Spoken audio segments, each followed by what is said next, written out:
আরজিকর কাণ্ডের প্রতিবাদ দিকে দিকে সকলের দাবি সাজা চাই দোষীদের। অভয়া কাণ্ডের প্রতিবাদ জানিয়ে বড় বড় ব্যানার ঝোলানো হয়েছে রাজ্যের বিভিন্ন সরকারি ও বেসরকারি হাসপাতালে। মোট কথা, এই প্রতিবাদের ঝড় চলবে শেষ অবধি।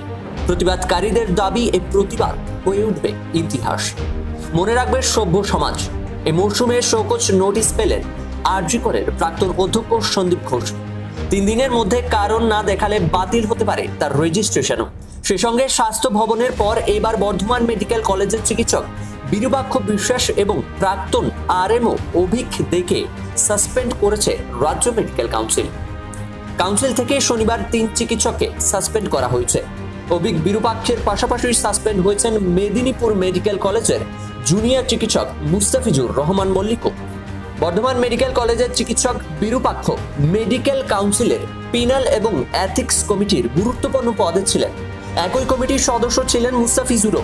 এদিকে আবার বর্ধমান মেডিকেল কলেজের প্যাথোলজি বিভাগের সিনিয়র আবাসিক চিকিৎসক বিরূপাক্ষ বিশ্বাসকে বুধবার বর্ধমান মেডিকেল কলেজ থেকে কাকদ্বীপ মহকুমা হাসপাতালে বদলি করা হয়েছে।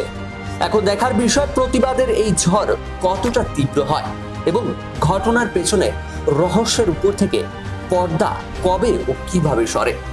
ব্যুরো রিপোর্ট, ক্যালকলিং টিভি, কলকাতা।